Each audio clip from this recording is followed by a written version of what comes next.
एक स्त्री के जीवन में एक पुरुष का होना कितना जरूरी है। एक औरत के जीवन में एक पति का कितना बड़ा योगदान होता है, आज हम आपको इस कहानी में बताऊंगा। शादीशुदा महिलाएं इस वीडियो को ज़रूर देखें। जो स्त्रियां बात बात पर पति से लड़ती झगड़ती रहती हैं, छोड़कर चली जाने की धमकी देती हैं, उसे बात बात पर नखरे दिखाती रहती हैं, पर पुरुषों के चक्कर में पड़कर पति को भाव नहीं देती हैं, पति की एक बात भी उन्हें बर्दाश्त नहीं होती है, उनके लिए ये वीडियो एक संदेश है। देखा जाए तो पति पत्नी के अलग अलग बड़ा ही काम होता है, पर हम लोग एक दूसरे की मेहनत को समझ कर नहीं चलते, इसलिए दिलों में कुछ दूरियां बन जाती है, एक दूसरे के मन में नफरत पनप जाती है, एक दूसरे के सम्मान करना बंद कर देते हैं, इसलिए विवाद बढ़ जाता है और जीवन में तनाव और घुटन की समस्या बन जाती है। दोस्तों, ज़रूरी है एक दूसरे को समझना, उनके कामों को समझना। जहाँ पर हम भेद करने लगते हैं, तेरा काम कम और मेरा काम ज़्यादा वाली स्थिति बन जाती है, वहीं पर मन में विवाद वाली परिस्थिति बन जाती है। किसी गांव में एक पति पत्नी रहते थे, उन दोनों में किसी न किसी बात को लेकर अक्सर झगड़ा होते रहता था। पत्नी बार बार पति को ताना मारती थी कि तुमने मेरे लिए क्या किया, मेरी शौक तुमने पूरी नहीं की हो पाती है तो मेरी शौक तुमसे पूरी नहीं हो पाती है तो तुमने मुझसे शादी क्यों किया, आखिर तुम करते ही क्या हो, इससे अच्छा तो मैं अपने पिता के घर पर ही थी, पूरे दिन ऑफिस में बैठे बैठे गप्पे मारते रहते हो और घर पर आते ही यहाँ पर भी उल्टी सीधी बातें करते हो, मुझसे नहीं होगी ये सब। एक दिन उन दोनों में कुछ ज़्यादा ही बिगड़ गई। पत्नी नाराज़ होकर पति का घर छोड़कर जाने लगी। चलते चलते रास्ते में एक पेड़ के नीचे बैठकर आराम करने लगी। दोपहर का समय था। उसी पेड़ के नीचे एक बूढ़ा आदमी भी आकर आराम करने लगा। स्त्री के चेहरे पर उदासी थी, वो बहुत ही परेशान थी, दिख रही थी। बूढ़े आदमी ने देखा कि वो बहुत ही परेशान है, ज़रूर वो आज अपने पति से लड़ झगड़ कर आई होगी। उस बूढ़े आदमी ने अपनी अनुभवी आंखों से उस स्त्री के मनोदशा को पहचान लिया। बूढ़े आदमी ने न चाहते हुए भी उस महिला से पूछ लिया, बेटी तुम किसी गहरी चिंता में बैठी हो क्या, तुम्हारा चेहरा बहुत उदास है, क्या कारण है। तब उस महिला ने बड़े गुस्से में उस बूढ़े आदमी को उत्तर दिया कि बाबा मैं अपने पति के गलतियों को लेकर बहुत परेशान हूँ और आज मैं अपने पति का घर छोड़कर जा रही हूँ। तब वो बूढ़ा आदमी मन ही मन मुस्कुराते हुए पूछने लगा कि बेटी क्या तुम बता सकती हो कि तुम्हारे घर का नौकर कौन है। वह स्त्री ने हैरान होते हुए कहा कि क्या मतलब, हमारे घर में तो कोई नौकर नहीं है। तब बूढ़ा आदमी ने बोला, बेटी तुम्हारे घर की सारी ज़रूरतों को ध्यान में रखकर उन्हें पूरा कौन करता है। तब महिला ने कहा, अभी तक तो मेरे पति ही करते हैं। बूढ़ा आदमी बोला, तब तो तुम अपने खाने पीने का, अपने ओढ़ने पहनने का इंतजाम खुद कर लेती होगी। तब बूढ़ा औरत ने कहा, नहीं ये भी काम मेरे पति ही करते हैं। तुम और तुम्हारी बच्चों का भविष्य सुरक्षित रहे, इसका ख्याल कौन रखता है। औरत ने कहा, मेरा पति। तब बूढ़ा आदमी ने फिर पूछा, कुछ पैसों के लिए बाहर अधिकारियों का या किसी का खरी खोटी कौन सुनता है। तब महिला ने कहा, मेरे पति। फिर बूढ़े आदमी ने पूछा, बेटी परेशानी और गम में तुम्हारा साथ कौन देता है। तब महिला ने कहा, मेरा पति। बूढ़ा आदमी ने कहा, बेटी तुम लोगों के लिए अच्छी रहन सहन, अच्छे खान पान के लिए देश प्रदेश जाकर अपने सगे संबंधियों को त्याग कर, माँ बाप को, भाई बहन को छोड़कर नौकरी करने के लिए कौन जाता है। तब वह महिला ने बोली, मेरा पति।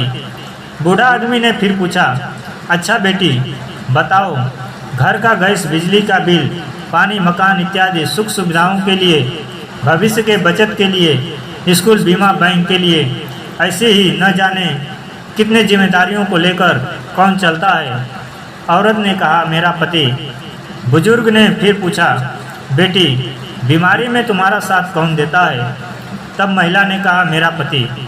फिर बुजुर्ग आदमी ने कहा, बेटी एक बात और बताओ कि तुम्हारा पति इतना काम करता है और सबका ध्यान रखता है, क्या तुमसे इस बात के लिए कभी पैसे मांगे? औरत ने कहा, कभी नहीं। बूढ़े आदमी ने कहा, बेटी इतना सब कुछ करने के बाद उसमें एक दो कमियां नज़र आ गई, पर इतना अच्छाइयाँ नज़र नहीं आई। यही तो समस्या है कि मनुष्य सिर्फ दूसरों की कमियों को देखता है, उसके अच्छाइयों पर ध्यान नहीं देता है। अपने अंदर सारी अच्छाइयाँ देखना चाहता है, कभी उस पर ध्यान नहीं देता है। जिस दिन ये देखने का नज़रिया बदल जाएगा, उस दिन से जीवन में किसी तरह का क्लेश नहीं रहेगा, कभी किसी से झगड़ा नहीं होगा। हम किसी आदमी के एक गलती पर उसके सारे अच्छाइयों को भुला देते हैं और अपने बुराइयों को दबा देते हैं। जिस दिन आदमी अपने बुराइयों को देखने लगेगा, उस दिन से उसके अंदर से अहमता का भाव मिट जाएगा। जिस दिन हम दूसरों की अच्छाइयाँ देखने लगेंगे, उस दिन से उससे नाराज़गी नहीं रहेगी, बल्कि उससे प्यार होने लगेगा। बूढ़े आदमी ने कहा, बेटी मानो या न मानो, जब तुम दुखी होती हो तो तुम्हारा पति तुम्हें अकेला नहीं छोड़ता है। एक पति ही यह होता है जो सारे दुख सारे गम अपने मन में रखता है, लेकिन तुम्हें नहीं बताता। जानती हो क्यों? ताकि तुम दुखी ना हो। हर छोटी छोटी सी बातों पर तुमसे झगड़ा तो कर सकता है, तुम्हें दो बात बोल भी सकता है, डांट भी सकता है, पर किसी और को तुम्हारे बारे में नहीं बोलने देगा। तुम्हें आर्थिक मजबूती भी देगा, तुम्हारे भविष्य को सुरक्षित भी रखेगा। चाहे कितना भी कुछ हो जाए, कितना भी बड़ा काम बिगड़ जाए, लेकिन तुमसे बस इतना ही कहेगा कि तुम चिंता मत करो, सब ठीक हो जाएगा। माँ बाप के बाद तुम्हारा पूरा ध्यान रखना और तुम्हें हर तरह की सुविधा देना और सुरक्षा रखना तुम्हारा पति ही करेगा। बूढ़ा आदमी बोला, बेटी जाते जाते तुमसे एक बात और बताते जा रहा हूँ कि कभी गलती से अपने पति की तुलना किसी और से नहीं करना और किसी के बहकावे में कभी मत आना। जो फैसला करना सोच समझकर करना, क्योंकि आज के समय में बनाने वाले कम और बिगाड़ने वाले ज़्यादा हैं। पति भगवान का दिया हुआ एक स्पेशल उपहार है, इसलिए उसका अहमियत समझो, क्योंकि माँ बाप के बाद पति ही वो इंसान होता है जो तुम्हारे ज़रूरतों को पूरा करता है और तुम्हारे नखरे उठाता है। इसलिए पति का इज्जत और सम्मान करो, उसकी देखभाल करो, यही पत्नी का कर्तव्य और धर्म है। कहते हैं जब अपने रूठ जाते हैं या अपने से दूर चले जाते हैं तो फिर दुनिया में कोई अपना दिखाई नहीं देता है। यह एहसास तो तब होता है जब अपनों से दूर हो जाते हो। जब पास में था तब पहचाना नहीं, और जब तक पहचान हुई तब तक कोई अपना ना रहा। कहते हैं रिश्ते बनाना आसान होता है, पर रिश्ते निभाना बहुत कठिन है। रिश्तों को बनाए रखने के लिए ज़रूरी है कि एक दूसरे को पहचाने, उसे क्या अच्छा लगता है, क्या बुरा लगता है। दूसरी बात, अगर दोनों की एक राय न हो सके तो फिर बहस नहीं करनी चाहिए, और हम एक दूसरे के इच्छा अनुसार चलेंगे तो दूसरा आपका खूब ख्याल रखेगा। इस बात में कोई संदेह नहीं है। पत्नी यदि पहले पति के इच्छा अनुसार चलती है तो इसमें वो छोटी नहीं हो जाती, बल्कि वो ऐसा करके पति के बाद में अपनी बात बनवा सकती है। दूसरी बात, उसे पति की बात को बिना टोके ध्यान से सुनने की आदत बना कर रखनी चाहिए। बात काट कर उस पर हावी नहीं होना चाहिए। इतना कहकर वो बूढ़ा आदमी चला जाता है और वो स्त्री उस बुजुर्ग आदमी के बातों पर सोच समझकर उस पर मनन करने के विचार करके अपने पति के पास घर को चली जाती है।